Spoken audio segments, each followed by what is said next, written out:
For folks just joining, I am Joseph Hall, the Executive Director of the Kelly Strayhorn Theater, and I'm going to be chatting with Charles Rice-González, and I see he's in the room. Amazing, so I'm just going to add him in.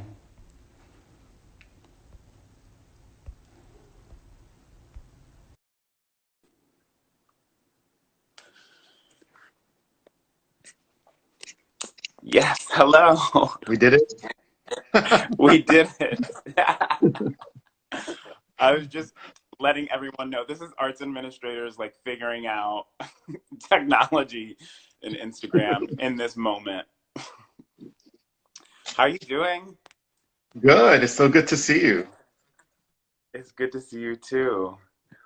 So for everyone joining us, I just want to let you know who Charles Rice-González is. He is the co-founder and executive director of BAAD, the Bronx Academy of Arts and Dance, a performing arts space in the Bronx, New York, that presents work that's empowering to women, people of color, and the LGBTQ community. Charles is also a novelist, a professor, a playwright,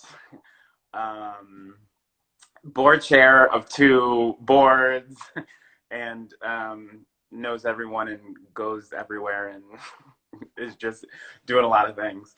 And how do you know all that? So, just off the top of your head? What's that? I see you know all that. How do I know that? So yeah, that's a good question.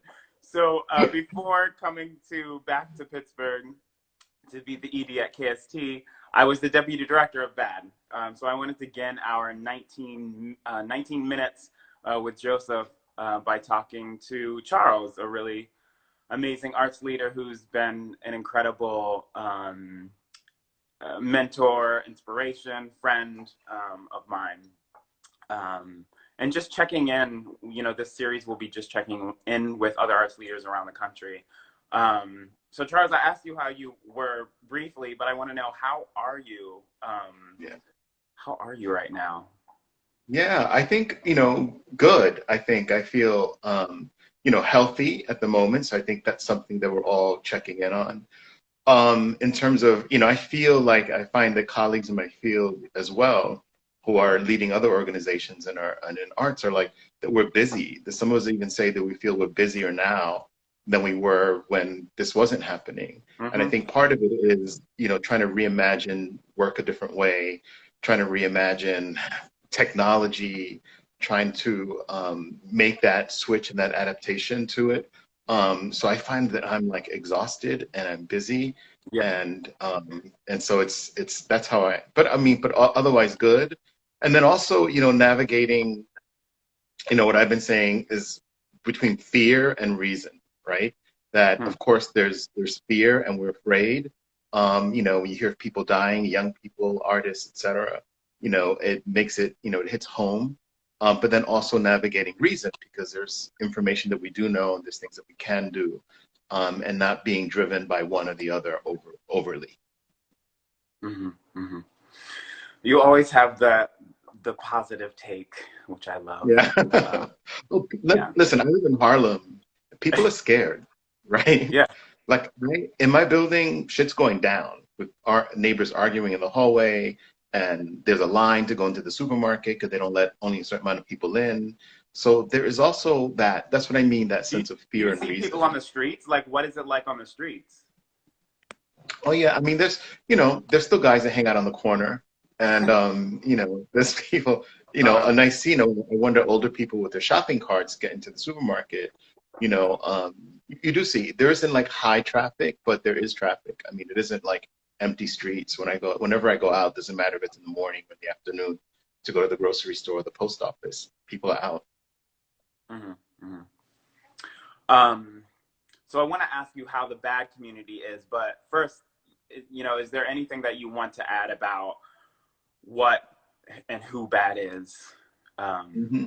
Yeah, I mean, I think, I can answer almost both things. So I think one of the things, like when you say how's the BAAD community, Well, you know, it's interesting because there may be people on here. We've been doing this with our online platform, understanding that when we present a show, that people are signing in from, like somebody signed in from England and Italy. These are Hmm. people who never came to BAAD. They don't know what it is. They just saw something on Instagram or on Facebook and it sounded interesting, or their friend is involved and they got it sent through somebody sharing. So, you know, so yeah, so BAAD is physically a space. And one of the things you very clearly articulated our mission, but really the way it looks is how do we hold together community, right? How do we create a space for community? And community is not only like ourselves who work there, but also the artists that come there and the people that come to experience the arts, right? And our organizations that we collaborate with. And so for us, that's what we've been navigating these last 2 weeks. Like immediately we came up with the idea, like, let's just go online. Let's just Hmm. do programming online. And so we had a dance workshop and the dance artist was willing and she went online and then, you know, we started seeing what could be translated, what could not be translated. And so when you say, how's the BAAD community, I think I'll have a better answer on a more expansive way. We have a community check-in tomorrow night and really just inviting people to come sign in and tell us how they're doing. I can tell you the staff we're busy, everybody's working from home and, you know, all this stuff gets to happen. We had, you know, one of the most inspiring, we have a children's program for 6 to 9 year olds. It's a one children's program and it's online. And we thought, are parents going to want this? The kids going to be able to Hmm. focus? And the parents all were saying yes, and it's happening. And the kids are freaking on. Yesterday we watched them, and they had capoeira and Vogue, two Uh-huh. classes what they had yesterday.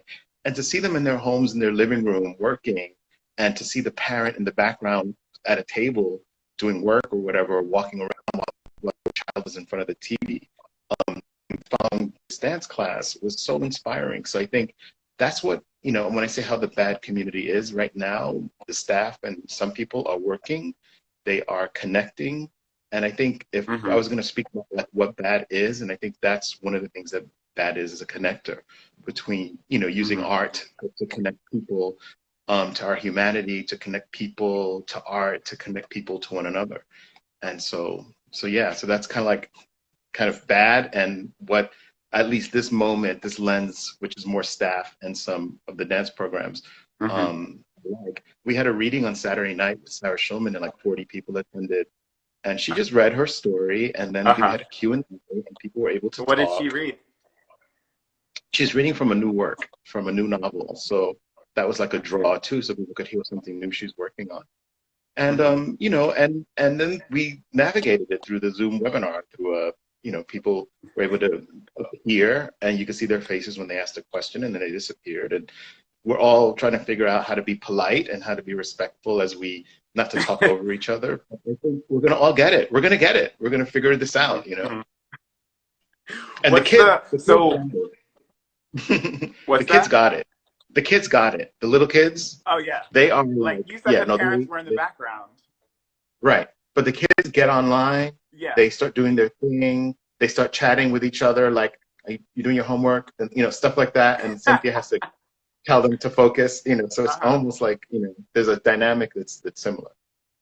And you just mentioned Cynthia. Cynthia Paniagua is the education coordinator there, so I'm sure that she's been setting it up and communicating with parents and children along the Yeah. way. Um, I guess what was your like initial response when I think we were all understanding, oh, this is something, this is serious and we need to respond to this right away. We have to shut down, whether it was, you know, by choice or by demand. I mean, what were y'all conversations, and who was at the table in that moment? Well, it's interesting because immediately our feeling was we're going to keep going, right? Till we can't. And then Yeah, we're going to figure something out. So, you know, we not a had a dance surprise. concert. On March 16th, we had the the Baddest Woman Dance Festival. And we totally said, all right, let's take everything into consideration. It can't be more than 50 people. So we're okay with that. Let's send Hmm. it to the artists. And if whoever wants to perform can perform. Whoever doesn't want to perform, we're not going to, you know, hold them to contract, whatever. They just do it. And there were 9 choreographers, 6 performed. It was an amazing concert. John came, the maintenance person, and did extra cleaning and wiped the banisters and the doorknobs and the light switches. And we put disinfectant wipes in the bathrooms. We put COVID signs all over the place. We had hand sanitizer. We had, we just prepared the space for an audience and then had a Right. conversation with them as well. And then we did the concert. It was so moving because everybody was so afraid and everything was being canceled. Broadway had just been shut down the 2 days before. And so we just said, let's keep going. And then that weekend, it went from 50 to 10. And then we realized, okay, we can't keep going with that.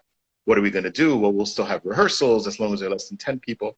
But it was always on go, And so then the virtual thing really came to me partly because Sarah had posted on her Facebook. I'm in Chicago, I'm here, I'm somewhere, and I had a reading, but it got canceled. If anybody's interested, just give me a call and I'll read you my story on the phone. And I was like, well, why don't we just get her to read the story to everybody and we'll organize an event. And then we came up, how it goes, virtually BAAD. We came up with a thing. We started working on a logo. I saw you had something named Quarantini. Yes. So so you say, who was at the table? So of course, Arthur was at the table. But then, the artistic director and co-founder.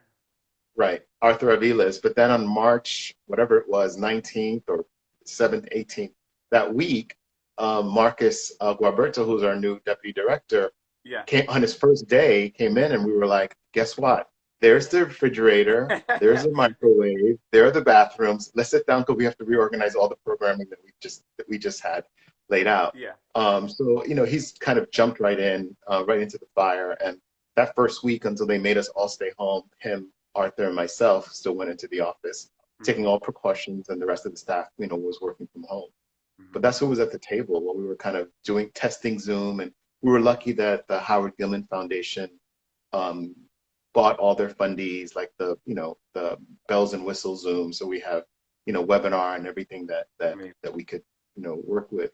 But we were doing that, running tests. Arthur was in the dance studio pretending to be a teacher, and I was in the office pretending to be a host, and Marcus was in the dressing room being attendee. Just us testing the whole system out before we went live.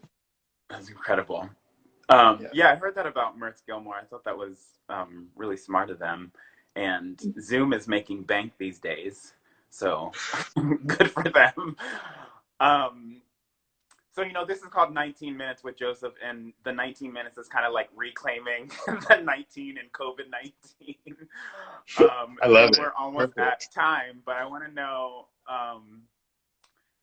I would love your advice for me as a new executive director and an executive director in this moment. I mean, the only thing that I can maybe compare it to is the reception, but certainly it's much different than that. So, any words of advice for me? I mean, I was thinking about it, you know what I mean? I think, I just think of, being an executive director is about leadership, right? And that leadership is not about being a boss, and it's not about being a dictator. That's how I see it.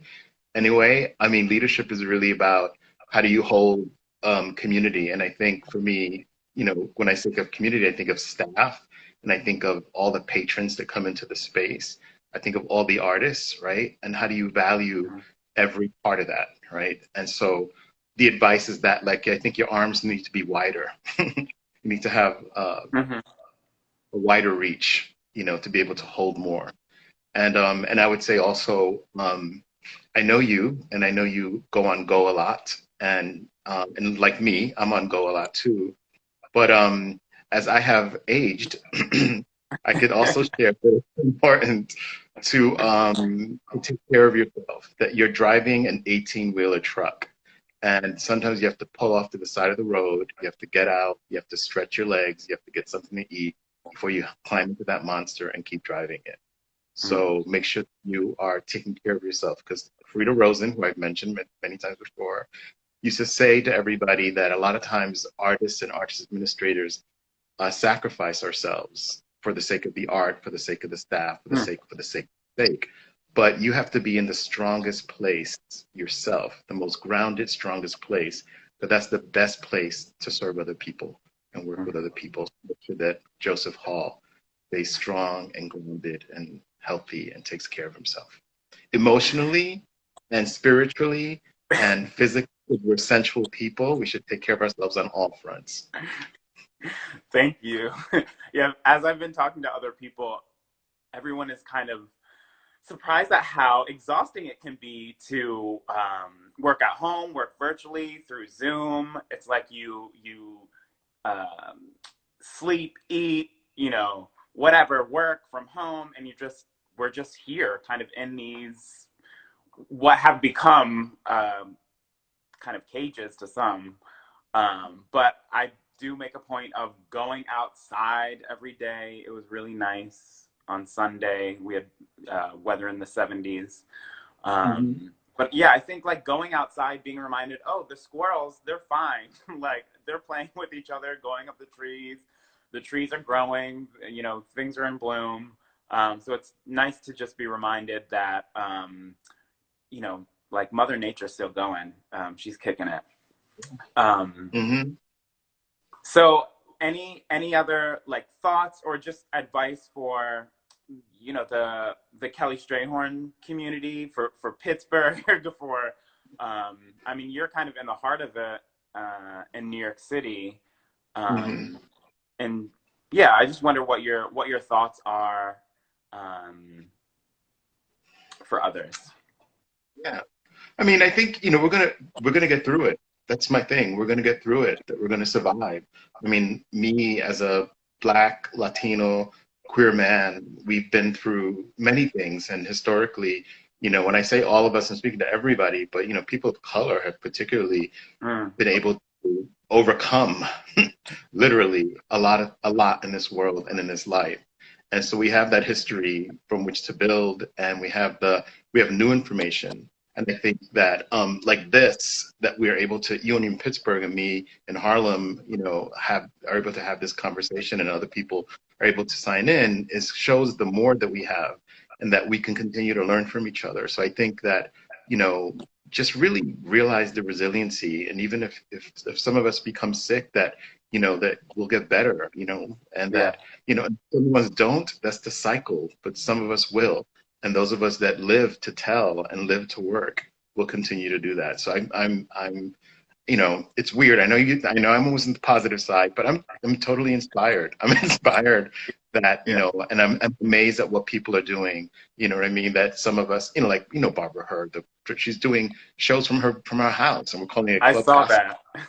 We're going to do a show. We're talking to Hamas Sunbeam to do same thing, like a children's story hour for adults, and so people are being creative, and I think as we're navigating, like I said, fear as well, and the reality of this virus, that we're also being creative. So me, I encourage love on Well, all I levels. do think it's a moment of like great possibility that we are.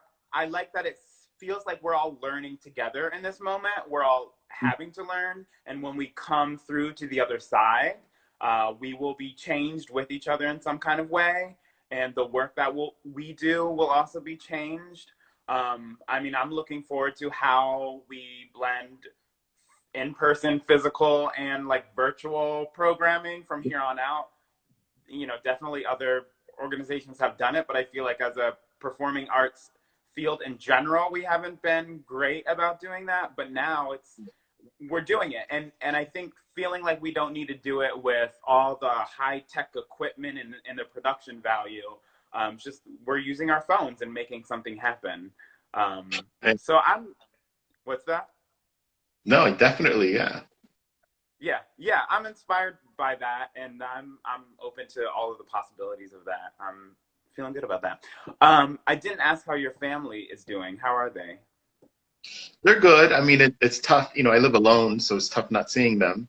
Yeah. Like we're used to seeing each other. They come to BAAD, So, my stepdad just had his birthday.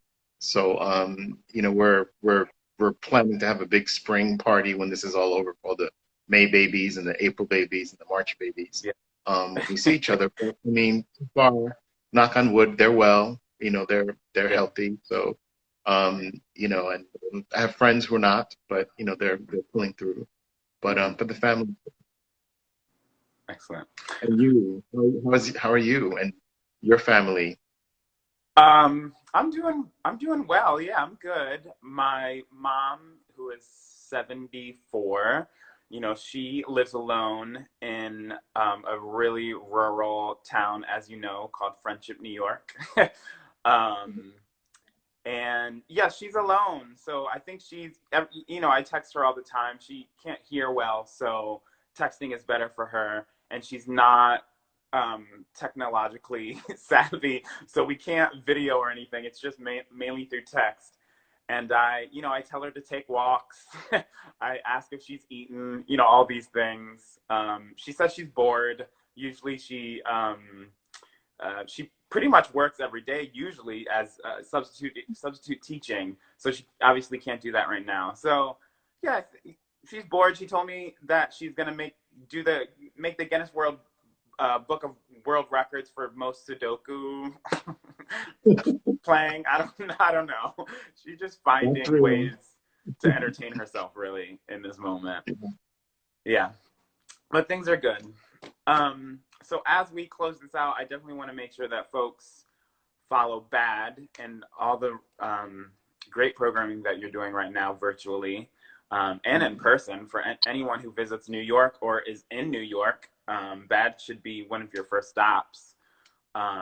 So you are BAAD Bronx on Facebook and Instagram, all the online places, and badbronx.org is the website, right?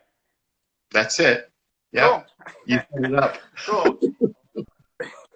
And of course, follow Kelly Strayhorn Theater. We have more programming coming out. It's KS Theater on Instagram, Facebook, all the things. Website is kelly-strayhorn.org. I hope you can join us next time. Thank you, Charles. Thank you, Joseph. Take care. It was good to see you. Nice to see you too.